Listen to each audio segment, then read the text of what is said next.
노래하소서 여신이여 펠레우스의 아들 아킬레우스의 분노를. 네, 바로 그 분노 말입니다. 아카이아인들에게 정말 상상도 못할 고통을 안겨준 그 파괴적인 분노를요. 자, 그러니까 한 사람의 분노가 전쟁 전체를 거의 끝장낼 뻔했다는 건데요. 대체 어떻게 그런 일이 가능했을까요? 오늘 이야기는 바로 이 권력과 명예가 정면으로 부딪히는 그 폭발적인 갈등의 한복판으로 여러분을 초대합니다. 이야기의 시작은요, 정말 끔찍한 절망 그 자체입니다. 저 거대한 트로이 성벽 앞 그리스 연합군 진영이 지금 보이지 않는 적 때문에 그냥 속수무책으로 쓰러지고 있어요. 무려 9일 동안이나 태양신 아폴론이 쏘아대는 보이지 않는 화살이 저주처럼 쏟아져 내립니다. 처음에는 그냥 노새나 개 같은 짐승들이 죽어나가요. 그러다 3일째가 되니까 이젠 병사들이 쓰러지기 시작합니다. 그리고 9일째가 되자 진영은 온통 시체를 태우는 불길로 밤낮 없이 타올랐습니다. 아니, 대체 이 끔찍한 재앙이 어디서부터 시작된 걸까요? 원인은 딱 하나였습니다. 바로 그리스군의 총사령관 아가멤논. 그의 오만함 때문이었죠. 신의 사제를 대놓고 모욕하고 그의 딸을 돌려주길 거부했던 그 대가. 네, 모든 비극은 바로 이 왕의 쓸데없는 자존심 하나에서 시작된 겁니다. 온 군대가 이렇게 죽음의 공포에 떨고 있을 때 마침내 한 남자가 이 무거운 침묵을 깨고 나섭니다. 바로 그리스 최고의 전사 아킬레우스였죠. 그가 이 문제를 공론화시키면서 이제 진영의 분위기는 그야말로 일촉즉발, 폭발 직전으로 치닫게 됩니다. 자, 여기서 우리가 꼭 짚고 넘어가야 할 개념이 있어요. 바로 전리품. 그리스어로는 게라스라고 하는데요. 이게 그냥 전쟁에서 얻은 물건, 그런 차원이 아닙니다. 이 영웅들의 시대의 전리품은요, 자기 목숨을 걸고 싸워서 얻어낸 명예, 그 자체였어요. 나의 가치를 모두에게 증명하는 상징인 거죠. 이걸 빼앗긴다는 건 그냥 내 영혼을 통째로 부정당하는 거나 마찬가지였습니다. 결국 예언가 칼카스가 사람들 앞에서 딱 지목을 합니다. 이 모든 재앙의 원인은 바로 왕, 당신입니다. 라고요.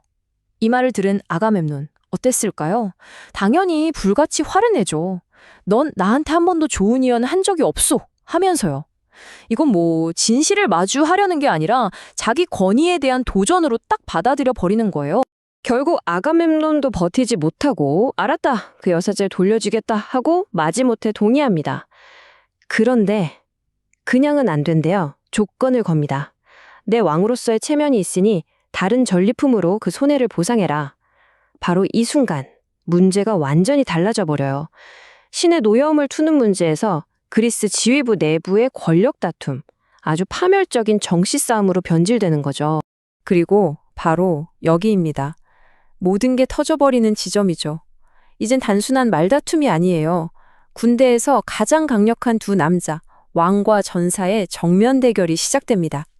아킬레우스가 아가멤논을 향해 정말 엄청난 폭언을 쏟아냅니다. 얼굴은 개 같고 심장은 사슴 같은 놈, 이 술에 쩔은 인간아. 와, 이건 그냥 욕이 아니죠. 당신은 왕으로서 다스릴 자격 자체가 없다라고 면전에서 선언해버린 거나 마찬가지예요. 자, 보세요. 여기서 우리는 두 개의 거대한 가치가 정면으로 충돌하는 걸 보게 됩니다. 한쪽은 뭐죠? 총사령관이라는 지위, 절대 복종을 요구하는 왕의 권력입니다. 다른 한쪽은요, 자기 손으로 피와 땀으로 쟁취한 누구도 건드릴 수 없는 전사의 명예죠. 여러분, 권력과 명예, 이 둘이 부딪히면 과연 어느 쪽이 이길까요? 결국 아가멤논이 절대 해서는 안 될 말을 내뱉습니다. 돌아올 수 없는 강을 건너는 거죠. 좋아, 그럼 네 전리품 브리세이스를 내가 보상으로 가져가겠다. 이건 그냥 물건을 뺏는 게 아니에요.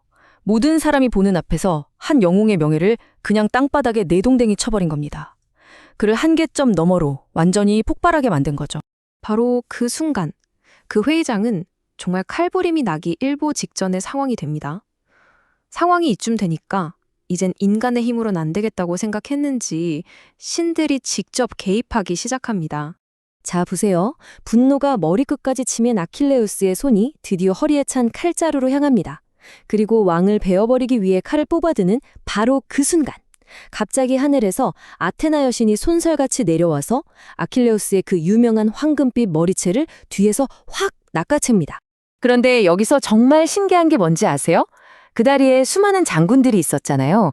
근데 그 누구의 눈에도 이 아테나 여신이 보이지 않았다는 겁니다. 오직 아킬레우스, 단 한 사람에게만 보였던 거죠. 이건 신과 자신이 선택한 영웅, 둘만이 나누는 아주 특별하고 비밀스러운 교감이었어요. 자, 칼을 뽑을 수는 없게 됐죠. 그래서 아킬레우스는 다른 무기를 선택합니다. 어쩌면 칼보다 훨씬 더 치명적이고 더 강력한 무기. 그건 바로 싸우지 않겠다는 선언, 바로 철수였습니다. 그는 아가멤논이 들고 있던 지휘봉 그 호를 빼앗아서 땅바닥에 내던지면서 저주와도 같은 맹세를 하죠. 이 나무 막대기에서 다시는 잎이나 가지가 돋아나지 못할 것처럼 너희 아카야인들도 머지않아 나 아킬레우스를 피눈물 흘리며 찾게 될 것이다. 이 한마디와 함께 그는 이 전쟁에서 완전히 발을 빼버립니다. 이건 그냥 삐져서 나 안 해 이런 수준이 아니에요.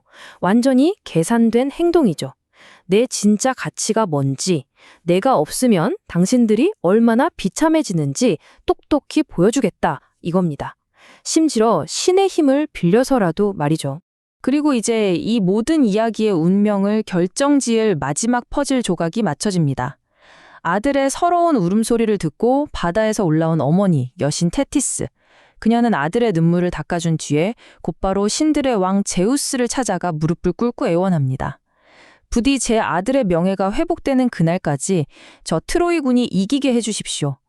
모든 운명을 관장하는 제우스는 침묵 속에서 조용히 고개를 끄덕입니다. 바로 이 고갯짓 한 번으로 그리스군의 끔찍한 운명이 결정된 겁니다. 자, 생각해보세요. 한 왕의 오만한 자존심, 한 영웅의 참을 수 없는 분노, 그리고 신들의 왕이 내린 약속. 이 세 가지가 뒤엉켜서 앞으로 어떤 끔찍한 비극을 만들어낼까요? 오늘 우리가 본 이 단 한 번의 말다툼이 사실은 앞으로 펼쳐질 길고 긴 피해 역사의 시작을 알리는 신호탄이었습니다.